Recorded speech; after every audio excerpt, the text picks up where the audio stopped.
बना हुआ था। उसने जेनी को देखा और बोला, ये यहाँ स्टार क्यों बना?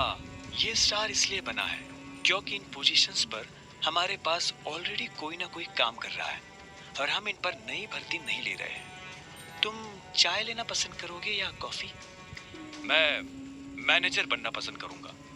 अभिनव ने भी उसके सवाल का जवाब ना देते हुए कहा। ऐसे में जेनी बोली, लेकिन मैनेजर की पोजीशन पर पहले से स्टार बना हुआ है। आप पता है मुझे। तो जिस पोजीशन पर पहले से कोई बैठा हुआ है उस पर तुम कैसे बैठ सकते हो?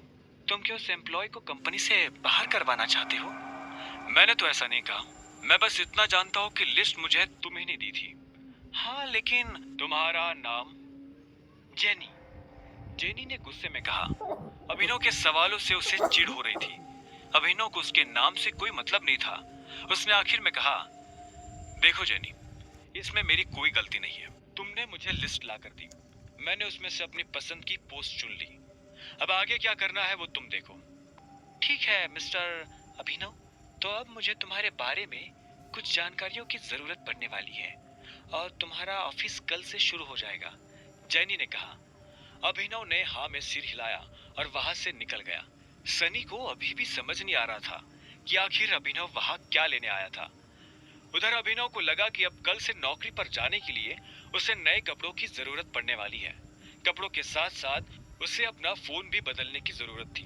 अकरम का दिया हुआ चेक उसकी जेब में ही रखा हुआ था। अभिनव अपने चेक से पैसे निकालने के लिए बैंक चला आया। तभी उसकी नजर प्रणव से मिली। प्रणव उन लोगों में से था जो अभिनव की गरीबी का मजाक उड़ाया करता था। जैसे उसने अभिनव को बैंक के अंदर आते हुए देखा तो बोला, अरे वाह, देखो तो कौन आया है। प्रणव खुद एक बैंकर था। वो अरबपति तो नहीं था, लेकिन उसके पास अच्छी खासी दौलत थी। वो दिखने में भी स्मार्ट था। वो अभिनव को इसलिए जानता था क्योंकि अभिनव अक्सर इस बैंक में डिलीवरी के काम से आया करता था। हालांकि वो दिखने में अभिनव के आगे कुछ नहीं लगता था, लेकिन उसमें और अभिनव में एक ही फर्क था, गरीबी का। हेलो, मुझे थोड़े पैसे निकालने हैं, अभिनव ने कहा और प्रणव को चेक दिखाने लगा। प्रणव ने बिना चेक देखे कहा, चेक से? तुम्हें पता है ना, चेक से सिर्फ बड़ी रकम ही निकाली जा सकती है। मेरा अमाउंट बड़ा है, यहाँ काउंटर पर नहीं निकल पाएगा, इसलिए मैं मैनेजर से मिलना चाहता हूँ। ये सुनते ही प्रणव जोर जोर से हंसने लगा और बोला, तुम्हें उसकी जरूरत नहीं पड़ेगी, मुझे अपना चेक दिखाओ। अभिनव ने गुस्से में प्रणव को अपना चेक दिखा दिया। प्रणव ने बिना देखे अभिनव और बाकी लोगों की आंखों के सामने चेक फाड़ दिया। अभिनव प्रणव पर चिल्ला उठा, तुम्हारा तुम्हारा दिमाग खराब है क्या? सिक्योरिटी को बुलाओ और इस आदमी को अभी के अभी बाहर निकलवाओ यहाँ से। फर्जी चेक लाकर बैंक वालों को बेवकूफ बनाता है। अभी पुलिस बुलाकर तुझे अंदर करवाता हूँ। इधर अभिनव ने अपने फाड़े गए चेक के टुकड़ों को मुट्ठी में भरा और गुस्से में अपनी मुट्ठी भींच ली। इतने में सिक्योरिटी वाले आए और उन्होंने अभिनव को चारों तरफ से घेर लिया। छोड़ो मुझे, छोड़ो, अभिनव ने कहा और गार्ड्स के हाथ से खुद को छुड़ाने की कोशिश करने लगा, लेकिन वो लोग उसे छोड़ नहीं रहे थे। क्या हो रहा है यहाँ? यह आवाज और किसी की नहीं बल्कि बलराज की थी। उसने अभिनव को दूर से ही पहचान लिया था। बलराज को देखते ही अभिनव की जान में जान आ गई थी। अब कोई उसका कुछ नहीं बिगाड़ सकता था। प्रणव ने बलराज की तरफ देखा और बोला, सॉरी सर, मुझे पता नहीं था कि आप इस तरह यहाँ आ जाएंगे। मैं तो बस इस आदमी को फर्जीवाड़ा करने से रोकने की कोशिश कर रहा था।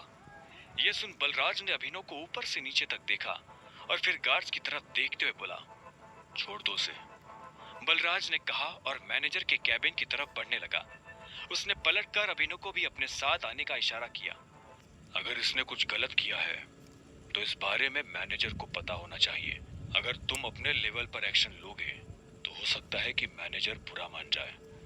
जी सर, प्रणव ने हाँ में सिर हिलाते हुए कहा। बलराज ने अभिनव को घूरा और उसे अपने साथ अंदर आने का इशारा करने लगा। दोनों एक साथ मैनेजर के बड़े से कैबिन में दाखिल हो गए थे। मैनेजर अपनी कुर्सी पर बैठकर कंप्यूटर पर काम कर रहा था। बलराज ने उसका ध्यान अपनी तरफ खींचने के लिए दरवाजे को जोर से बंद किया। अचानक से मैनेजर की नजर दरवाजे पर पड़ी। जब उसने देखा कि सामने बलराज खड़ा है तो मैनेजर खुद अपनी कुर्सी से खड़ा हो गया। बलराज सर, आप यहाँ कैसे? मुझे बुलवा लिया होता। बलराज ने उसे खींचते हुए देखा और बोला, वैसे तो मैं यहाँ कुछ काम से आया था, लेकिन बाहर जो मैंने तमाशा देखा तो मुझे लगा कि पहले उसके बारे में तुमसे बात कर लेनी चाहिए। तुम्हें पता है ये साहब कौन है? मैनेजर ने अभिनव की तरफ देखा। उसकी नजर उसके चेहरे से फिसलते हुए उसके हाथों और आखिर में उसकी अंगूठी पर चली गई। जैसे उसने अंगूठी पर बने उस निशान को देखा तो मैनेजर का मुंह खुला का खुला रह गया। उसके मुंह से निकला, बाबा बाप रे बाप, ये टाइगर है। ये कौन है?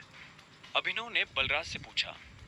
ये उस टीम का आखिरी हिस्सा है जिस टीम के तुम कैप्टन हो टाइगर। इससे पहले कि अभिनव कुछ कह पाता, मैनेजर उसके पैरों में आकर गिरा और बोला, टाइगर, आपको यहाँ कितनी देर हुई और मैं आपके लिए क्या कर सकता हूँ? फिलहाल तो आप मेरे पैरों में से उठ जाइए। आपको और इनको छोड़कर किसी को नहीं पता कि मैं टाइगर हूँ, अभिनव ने कहा। यह सुनते ही मैनेजर अपनी जगह पर खड़ा हो गया और बोला, आपको देखकर बहुत अच्छा लगा। अब आप आ गए हैं तो हमें जरूर इस मुसीबत से बाहर निकाल ही लेंगे। वो सब तो ये कर ही लेंगे, लेकिन उससे पहले आपको अपने नौकरों को सबक सिखाना पड़ेगा, क्योंकि अगर मैं सबक सिखाने पर आ गया तो आपको पता ही है क्या होगा। बलराज ने कहा और अभिनव के साथ जो हुआ उसने मैनेजर को सब बता दिया। ये सुनते ही मैनेजर का खून खौल उठा। उधर जब अभिनव और बलराज मैनेजर के कैबिन में खड़े थे, तब इधर एक हट्टा कट्टा सा आदमी स्विमिंग पूल में काला चश्मा लगाकर खड़ा था। उसकी आंखों पर चश्मा, गले में सोने की मोटी चैन और बगल में विस्की का ग्लास था। वो आदमी लड़की के गालों को सहला रहा था।